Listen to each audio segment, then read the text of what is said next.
Hello friends, welcome to Vicky's Kitchen.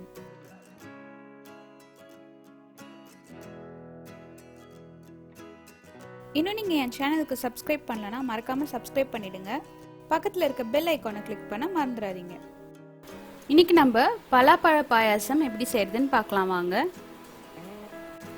இதுக்கு நான் 1/4 cup பச்சை பருப்பு எடுத்துர்க்கேன். இப்போ இத நம்ம வேக வச்சு எடுத்துக்கலாம். 1/4 கப் தண்ணி சேர்த்துக்கிறேன்.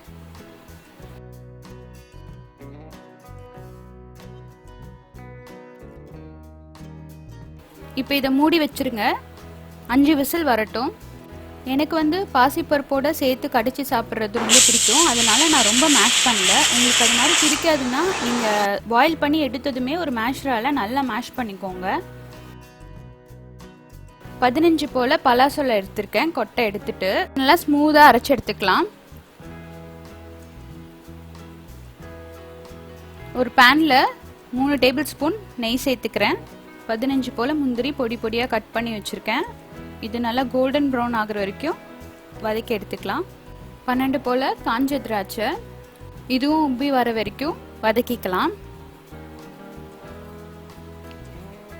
அவ்வளவுதான், இதை எடுத்து தனியா வச்சிடுங்க. இப்போ அதே பேன்ல 1/4 கப் வெல்லம் சேர்த்துக்கிறேன்.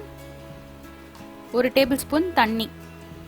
வெல்லம் கரையிற வரைக்கும் நல்லா மிக்ஸ் பண்ணிட்டே இருங்க. நம்ம பாயில் பண்ணி வச்சிருக்க பச்சை பருப்பை இதில் சேர்த்துக்கலாம்.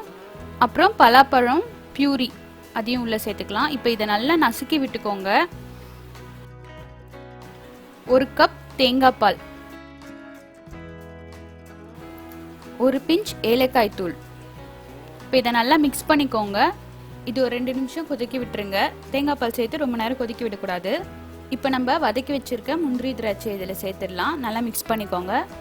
அவ்வளோதான், நம்மளுடைய பலாசொலை பாயாசம் ரெடி. இது கண்டிப்பாக ட்ரை பண்ணி பாருங்கள். இது ரொம்பவே ஹெல்த்தி. வெல்லம் பாசிப்பருப்புலாம் சேர்க்குறோம், அதனால் குழந்தைங்களுக்குலாம் கொடுங்க. ட்ரை பண்ணி பார்த்துட்டு உங்களுடைய கமெண்ட்ஸ் என்னோட ஷேர் பண்ணுங்கள். தேங்க்யூ.